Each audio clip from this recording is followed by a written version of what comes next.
हेगे पगली करिया कपड़ा में तू झकास लागई छी। हेगे पगली करिया कपड़ा में तू झकास लागई छी।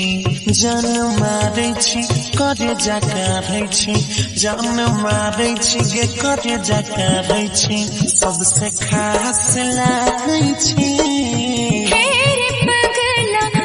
चश्मा स्मार्ट लागै छी।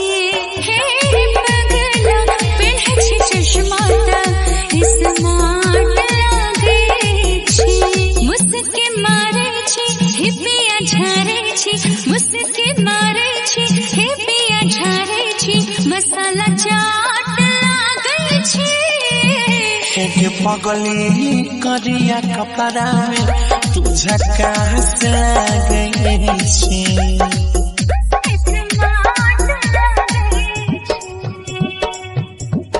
सबसे खास लागई छी। तोहारी बाली होठ लाली सब कमाल छौ।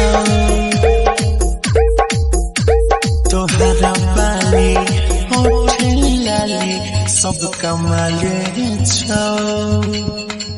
पूरे मिथिला में चारोरी कइने बवाल छौ, बवाल छौ, बवाल छौ। तू शर्ट के बटन चले छीजे खुल के,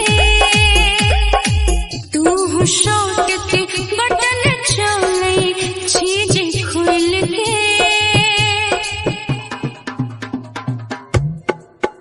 तोरे ऊपर भाग छोरे हमर दिल डोल के, दिल डोल के, दिल डोल के।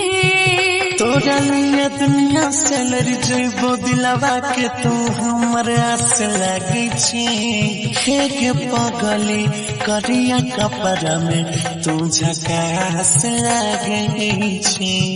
हेरे पगला पेन्है छी चश्मा स्मार्ट लागै छी।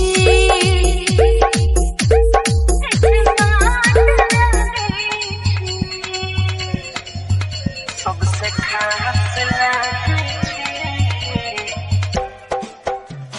बनी जोरानी दिले जानी कहै छियौ गे, बनी जोरानी दिले जानी कहै छियौ गे। हर घड़ी तोरे फेरा में हम रह छियौ गे, छियौ गे, छियौ गे।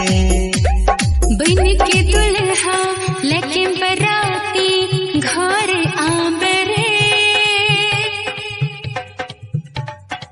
बन के दुल्हा लेके बराती घर आबरे।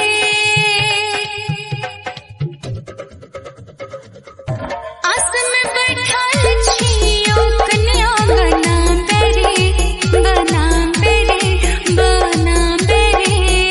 राइटर आशीष गौरव अजय के तू तलाश लागई छी। हेगे पगली करिया कपड़ा में तू झकास लागई छी।